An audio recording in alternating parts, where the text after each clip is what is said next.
కోడికత్తి శ్రీను నిరాహార దీక్షకు సమతా సైనికాదళ్ మద్దతు తెలిపింది. సమతా సైనికాదళ్ సమావేశంలో శ్రీను తల్లి, సోదరుడు నిరాహార దీక్ష కొనసాగిస్తున్నారు. ఇక నుంచి ఇక్కడే శ్రీను కుటుంబం దీక్ష చేస్తుందని, వారిని తాము రక్షణగా నిలుస్తామని సమతా సైనికాదళ్ సభ్యులు తెలిపారు.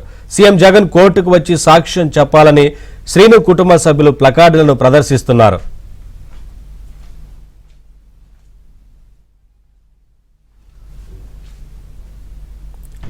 అప్డేట్స్ మా కరెస్పాండెంట్ సత్య లైవ్ ద్వారా అందిస్తారు. సత్య, శ్రీను కుటుంబ సభ్యులు నిరాహార దీక్ష చేస్తున్నట్లుగా తెలుస్తా ఉంది కదా, ఏంటి వివరాలు మొత్తంగా?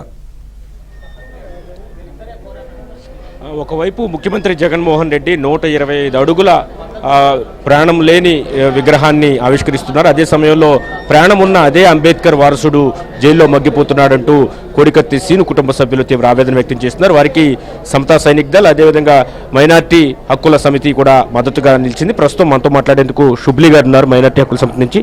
సార్, ఏంటి సార్ కోడికత్తి శ్రీను కుటుంబం గురించి, వాళ్ళు చేస్తున్న దీక్ష గురించి, ప్రభుత్వం కల్పిస్తున్న అడ్డంకుల గురించి ఏం చెప్తారు?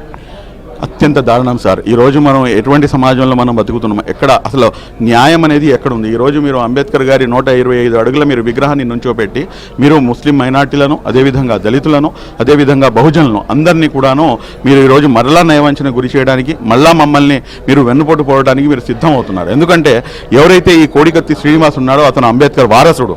ఆ అంబేద్కర్ వారసుడైనటువంటి కోడికత్తి శ్రీనివాస్ని అలియాస్ జలపల్లి శ్రీనుని మీరు తీసుకెళ్లి నిర్బంధించి 5 సంవత్సరాల నుంచి, 1 సంవత్సరం 2 సంవత్సరాలు కాదు, 5 సంవత్సరాల నుంచి అతను లోపల నిర్బంధించి ఈరోజు మీరు వచ్చేసి మేము దళితులకి మేము బాసుడిగా నుంచుంటాము, దళితుల కోసమే నేనున్నాను, నా మైనార్టీలు, నా ఎస్సీలు, నా ఎస్టీలు, నా బీసీలు అని చెప్పేసి అని చెప్పేసి ఈరోజు మా యొక్క జీవితాలను పూర్తిగా కూడాను సంకనాగిచ్చేస్తున్నారు అన్న సంగతి మేము చాలా స్పష్టంగా అర్థమవుతుంది. ఈరోజు సమతా సైనిక్ దళ్ చేపట్టినటువంటి ఏదైతే ఈ దీక్ష ఉందో, ఈ దీక్ష ఖచ్చితంగా జలపల్లి శ్రీనివాస్ విడుదలవ్వాలి. జలపల్లి శ్రీనివాస్ విడుదలైనంత వరకు మా యొక్క పోరాటం, మా యొక్క సంఘీభావం, మా యొక్క సోదరులతో పాటు 100% వాళ్ళతో పాటు భుజం ఆనించి ముందుకు కొనసాగుతాము.